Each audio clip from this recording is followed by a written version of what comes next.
So it's my great pleasure to introduce our first speaker, Marco de Niet from Digital Heritage Netherlands, who's going to talk about a very interesting and recent project called ENUMERATE on cultural heritage digitisation in Europe.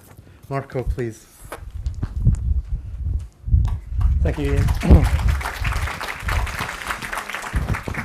Sorry for the rumble, I was trying to get my microphone organized. Is this okay?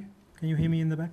Good, thank you. Thank you so much. Thank you, Maria, especially for the invitation. Very nice of you to give a platform for ENUMERATE as the opening talk for your wonderful conference on a wonderful topic that's very close to my heart. It's not very recent project, but I will explain that in a bit. So, who of you have heard about ENUMERATE as an activity? Good, I see some few hands. So what I'm going to talk to you in the next 20 minutes a bit is how we're trying to get ourselves organized as a sector in understanding better how we make progression with digitization of cultural heritage in across Europe as a whole and also in individual countries in Europe. So I'll tell you a bit about the framework that we did for that and also how we are currently on Europeana building a observatory to make all kinds of use and sense of all the data that we have been collecting. So it's actually a family of projects, and it started already in 2009. And the reason why we started ENUMERATE is that we felt that we as professionals should take charge of taking our own accountability. What was happening, perhaps already some 10 years ago, is that others were pushing us to be more accountable about how we spend the money digitizing our collections and how did we know that they were really of value. We knew already 10 years ago just putting them online, putting our collections online, wasn't really creating the value that we would have hoped that they would have created. So we needed to make better known how do we invest this money and why is this important. So we started with the idea of the project ENUMERATE to address 4 issues. It's accountability, so how do we know that the results of all the investments are worthwhile? It was also very much about policy development. So if we know that just digitizing and putting our collections online doesn't suffice, so what would be the good next steps then to make it work, to make a better experience for our users? And not just at institutional level, but also from a European perspective on the member states level and also across Europe, because the European Union has been investing also quite a lot in digital heritage projects by then. It's also about understanding trends. So it's not just a one-off type of data collection. We want to have it in a sequence. We want to have biennial surveys to also see how things are progressing, how things are developing. And finally, that's also a need that we heard very much from institutions, the need for some benchmarking. So how are we doing compared to some of our other colleague institutions? And I think most of these are very valid also from the perspective of what we're talking about here today, the evaluation of our collections in relation to the use and the impact. So this is the family of projects. I'm not going to tell you all about it, but it's the key incentive came with the project Numeric. Is there anyone who remembers Numeric? Well, Milena, of course, that would make sense because you were involved in it, weren't you? In a way, well. But that was an assignment from the European Commission to come up with a methodology, and it was really a groundbreaking effort, I think, to understand, to create and collect statistics about digital heritage. One of the things that we didn't like so much was that this was executed by a UK-based company who wasn't from within the sector. So a lot of items they came up with, a lot of the methodology they came up with, we felt didn't really fit what we needed. So Nick Poole, many of you may know Nick Poole, who was then CEO of the Collections Trust based in London. So Nick and I said we need to take the initiative and make this an effort from within our community. So that's when we set up ENUMERATE as a European project, and it was funded by the European Commission as what they called a thematic survey. And now it's part of the Europeana family. I will tell you a bit about that later on. So as you can see, there's quite a lot of thinking and a lot of efforts being made to make this work. So the thematic network, that was the core project that we did between 2011 and 2013, and we wanted to very much to establish a community of practice in evaluating and collecting statistics of digital heritage across Europe. And also we wanted to build a methodology that could not only be used by our project, but by anyone who's involved in evaluation or in statistics research in digital collections. We wanted to provide tools for you to be able to do that. As I already mentioned, it's also a series of coordinated surveys, and we wanted to have a platform where all the data could live, and we call that, actually that was Nick's idea to call it the Observatory. So if you want to learn more about the methodology, the project ended with what we call the Conceptual Framework document, which is online on Europeana Pro, the website where the enumerate data lives. And what we did, we looked at the service that we've done in enumerate and wrote down some lessons learned. I'm not sure how many of you are involved at European surveys, not just at your local or national, but also on an international level. Okay, so you can skip that first part then, but if you want to run in a European project, for instance, a UA-wide survey, we provided you with some lessons learned. We also did, we defined a set of what we called core indicators, because as it was going to be an EU-wide survey, it had to be high level. So we want to lay down the foundation of some statistics, some basic statistics about digital cultural heritage. And this can then be refined, for instance, in different projects or different contexts or different surveys from an institutional perspective. We also did a classification, for instance, of cultural heritage types. So if we're talking about cultural heritage, what are we talking about? So how can you measure different types of cultural heritage? If you want to know the progress with archives, that's a different mindset, a different methodology than what you need when you try to measure the progress with museums or with libraries.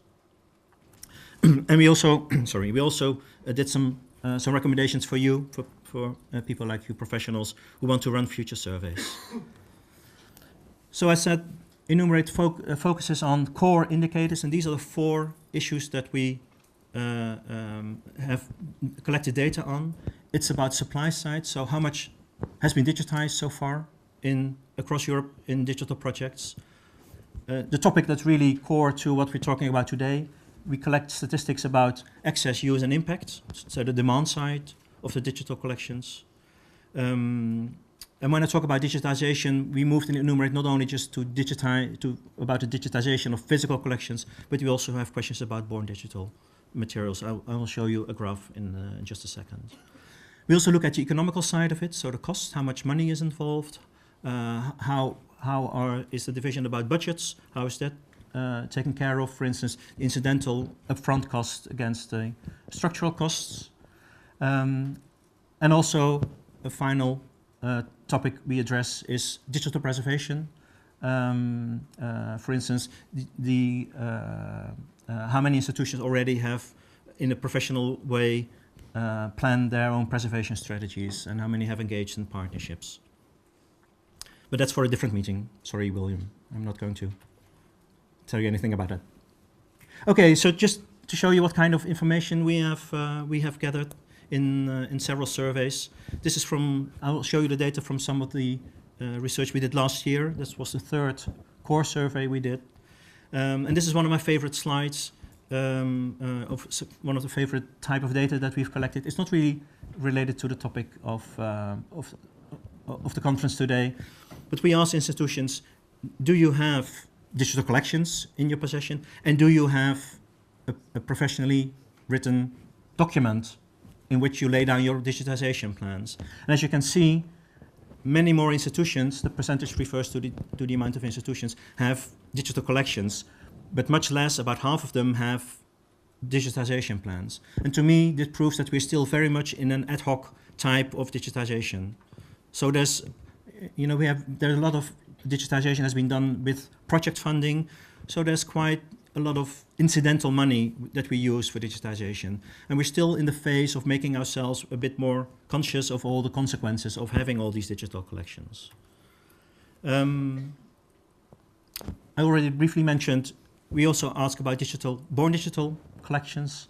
And this is a nice graph, I think, that shows what types of institutions already have born digital materials. And for me, this really shows the urgency also to address things like digital preservation. If all institutions for performing arts and film institutes, if they all already collect born digital materials, that needs to be taken care of in the longer run, not just for the short term. Okay, I'm not going to spend too much details on it. You can all read it in the reports that we've done. Okay, coming more on the topic of this conference, we also asked, so how much of your collection is actually available online for general use? And I'm not sure how many of you were aware of it, but of the digital collections that we have, only a small portion is available online. So most of the digital collections that we have is only on-site available. Of course, it has to do with copyright issues, but for instance, museums also make digital copies of objects that they acquire for collection management purposes. So these digital reproductions are not necessarily become available for public use. Is this surprising to you? Good, okay. Still, I think there's a lot of work to be done here, of course, we have all these wonderful digital resources in our hands, and we don't make them available for our public to use. We also asked, so what's your incentive to digitize or to make your digital collections available? And maybe not very surprisingly, academic use and educational use is really, that's the top two. And also preservation, physical preservation, collection management, so reducing the use of the physical objects is also a very strong incentive. Now, if you look at, say, the more policy type of incentives that we get, you know, a bit more cultural entrepreneurship, trying to exploit our digital collections a bit more in an economically viable way, that's of course very low. It's not really in our genes to think that way, to make our digital resources available. We also ask, and I think this is really also an element we would like to discuss further on in the day, do you spend the effort in understanding your digital users? And again, maybe for me that this was quite a shock that really only 1 in 2 institutions really does the effort, even just to look at the web statistics. And how poor is that? So what effort do you take as an institution to fully understand why people come to your website, why they come to look at your digital collections, to your digital resources? So only 1 in 2 institutions does that in a professional way. And finally, we asked them also, how do you publish, through which digital channels do you provide your collections to the audiences? So this is of the percentage that's being put online. And about half is on institutional websites. That's not really so much of a surprise, perhaps. But if you know that, if you look at the Alexa ratings of websites of our institutions, that's still quite low. And all the major platforms like Wikipedia and other platforms, that requires that you open up your data and use APIs to make those data available. That's less than 10% of the collections that we have, that we're able to put online. So the red bars refer to the current situation when we did the survey, and the blue bar is about the expectation of the institutions in 2 years from now. So very small portions of the collections that we have are available on other platforms than our own. And I think this is also something that we need to turn around. Fortunately for Europeana, I think there's a big perspective. There's a lot of expectation that contribution will grow. So these are some of the data that we've done. If we look at the impact that we've had with ENUMERATE, all the policy documents coming from the EU, from the European Commission, especially DG Connect, have been referring to ENUMERATE. So I think that we've been able to at least get some recognition from the European Commission in the data that we've collected. And a lot of individual member states use also our data when they report to the European Union. You may know there's a recommendation about digital heritage and digital preservation, where the member states need to report to the European Commission every 2 years, and they use some of the data that we've been collecting there as well. Also, for national surveys, our methodology has been adopted by various countries, like in Belgium and Denmark and Poland and Sweden. We see that other surveys have incorporated elements of us. For instance, how many are from the museum domain? So are you aware of ECMUS, the European initiative to collect museum statistics, not just digital, but in any format? It's based in Berlin, but we're having discussions with them about how we can integrate some of the methodologies. And not in the least, we're very happy that Europeana has adopted ENUMERATE as a framework. So this is to put the three initiatives of Europeana in this field a bit in relation to each other. So Europeana has its own dashboard. That's for the inner world of Europeana. So if you contribute your data to Europeana, they have a dashboard where you can see how much is my collection used through Europeana. Europeana also has the impact framework, where we'll do the workshop tomorrow about that, and that's really about the outer world. So that includes the users. And ENUMERATE, the observatory, is very much about the cultural heritage community across Europe. So we want to understand what's the potential for growth of Europeana, what's being digitized across Europe, also with museums and archives and libraries that are not yet involved in Europeana. So ENUMERATE Observatory fits really nicely between those two initiatives. And it's based on Pro, and we use the same kind of technology that's being used for the dashboard. So it's also a very efficient way of making the data work. So this is the Pro website. That's my colleague Wietke. She's running the observatory. And what you can find there, we have, for instance, you can download all the data. It's anonymized, of course, but you can download all the data sets that we have collected. You can also see what the responses were like per question for the various countries. So you see that some countries are quite heavily involved in ENUMERATE, like Sweden and Spain, my own country, and Germany, and some countries are a bit less represented. In ENUMERATE, we try to find country coordinators. Usually that's someone at the Ministry of Culture. And in some countries, I think we've succeeded better at that than in other countries. But it's something that we will work on. That's also something that needs a long-term investment. And what we also do on the Pro, which of course is not in the individual reports that we do on the different surveys, we try to understand the trends across the different surveys that we've done. So what are our future plans? One of my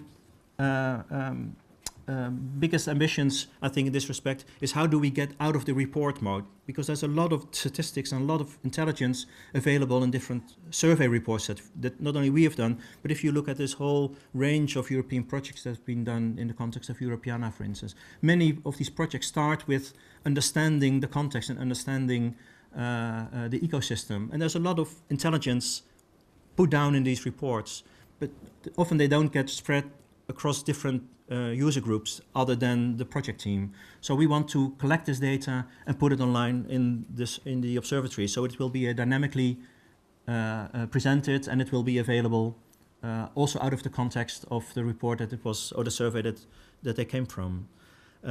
We also want to support national monitoring initiatives. I know that in the UK there was a cultural white paper presented last year.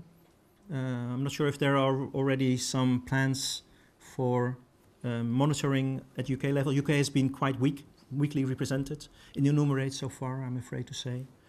So again, this was a great opportunity to make this known to you and get involved. And of course, in spring 2017, we will do a new survey round. That will be our 4th core survey. And I hope that through you, all the institutions in the UK and the other countries that are represented here from Europe, that they will be willing to share their data. So thank you so much.